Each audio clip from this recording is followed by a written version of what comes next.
Hi guys. तो आज आपके लिए बहुत अच्छी एक इन्फॉर्मेशन है। कुछ बच्चे सीबीएसई बोर्ड और स्टेट बोर्ड के रिजल्ट में फेल जो हुए हैं, ट्वेल्थ बोर्ड में, ट्वेल्थ के एग्ज़ाम में। तो बोर्ड के एग्ज़ाम में जो बच्चे फेल हो गए हैं, अब वो उनके लिए प्रॉब्लम ये है, वो समझ नहीं पा रहे हैं कि क्या वो नेक्स्ट ईयर अभी री एग्ज़ाम दें या नेक्स्ट ईयर की प्रिपरेशन करें। तो उनके लिए मेरे पास है एक सजेशन। जो भी फेल हुए हैं वो छात्र, उनको निराश होने की ज़रूरत नहीं है, उनके लिए एक अपॉर्चुनिटी है। मैं बात करना चाह रहा हूँ और डिफरेंट बोर्ड की, जैसे NIOS Delhi open board, Uttarakhand open board. तो ये जो हमारे ऐसे बोर्ड हैं, इनमें रिजल्ट 45 डेज के अंदर दोबारा से आ जाता है। तो जो भी स्टूडेंट्स एक या दो सब्जेक्ट में फेल हैं, पहले तो मैं ये कहूँगा कि अगर आपकी री केवल एक सब्जेक्ट के अंदर है तो आप सीबीएसई बोर्ड से ही री एग्ज़ाम दीजिए, क्योंकि जुलाई के फर्स्ट या सेकेंड वीक में आपका री एग्ज़ाम होगा और आप अपनी री को क्लियर करके अच्छी परसेंटेज गेन करिए। लेकिन अगर आप एक से ज़्यादा सब्जेक्ट के अंदर फेल हैं, दो में फेल हैं या तीन में फेल हैं, तो उसके लिए भी सोल्यूशन है। अगर आपने कोई टारगेट सेट कर रखा है कि इस बार मुझे ये काम करना है, ANM करना है, JNM करना है, BSc नर्सिंग करना है, समथिंग टाइप, इस टाइप से कुछ भी अगर आपने पहले से सेट किया हुआ है, बट आपका ट्वेल्थ का रिजल्ट पॉजिटिव नहीं आया या 10th का रिजल्ट पॉजिटिव नहीं आया, तो इसके लिए आप जा सकते हैं NIOS ओपन बोर्ड के लिए। और इसके फॉर्म फिल हो रहे हैं, और इसका जो रैंडम एग्ज़ाम होता है, जिसमें आप रैंडम डेट चूज कर सकते हो, रैंडम सेंटर कहीं भी कोई भी चूज कर सकते हो, ये एग्ज़ाम जुलाई में होगा।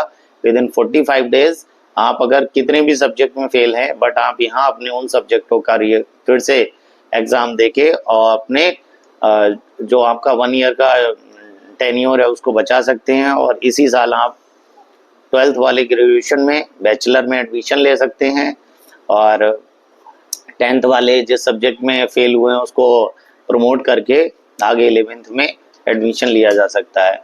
तो एक तो आपकी साल बचेगी, और सेकेंडरी कुछ स्टूडेंट ऐसे हैं जो फाइनेंशियल वीक हैं, इतना खर्चा उनके लिए थोड़ा सा ज़्यादा रहता है।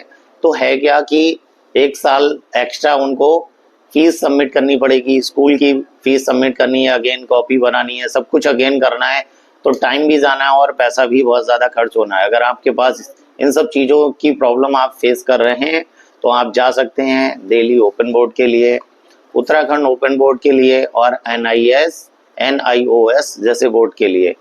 अब मैं आपको NIOS बोर्ड का रूल बताता हूँ। अगर आपकी री केवल एक सब्जेक्ट में है तो आप CBSE से भी री क्लियर कर सकते हो, और बाकी इनमें TOC नाम से स्कीम होती है। ये स्कीम क्या है? इसमें अगर आपके हाईएस्ट नंबर जिस सब्जेक्ट में आए हैं CBSE में, तो 2 सब्जेक्ट के मार्क ये सीधे ट्रांसफर कर देता है, और 3 सब्जेक्ट ऐसे जिनमें आपके लो मार्किंग है या आप फेल हो गए हैं, तो उनका आपका फिर से री एग्जाम हो जाएगा। तो ये बेनिफिट आपके लिए है।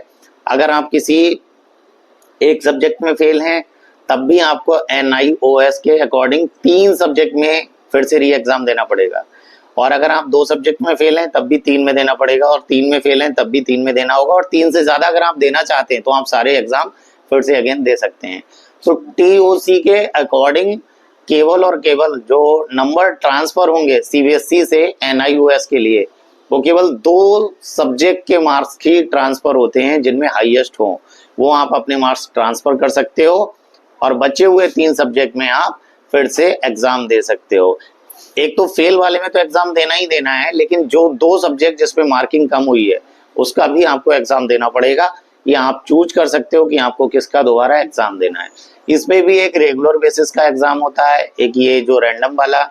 तो इसमें क्या होता है, जो अभी जुलाई में होगा उसमें डेट भी आप फिक्स करेंगे, सेंटर भी आप ही चूज करेंगे, तो वो आपके बिहेव पे एग्जाम हो जाएगा। लेकिन जो रेगुलर स्टूडेंट का एग्जाम होना है वो अक्टूबर साइड में होना होगा। तो अक्टूबर की तरफ आप सारे सब्जेक्टों में फिर से फॉर्म फिल कर सकते हैं, केवल कम मार्क वाले सब्जेक्ट में फॉर्म फिल कर सकते हैं, और 1 महीने में उसका भी रिजल्ट आ जाता है। और ये बोर्ड बहुत जगह, अब पहले 1-2 जगह वैलिड नहीं था, अब हर एक जगह वैलिड हो गया है।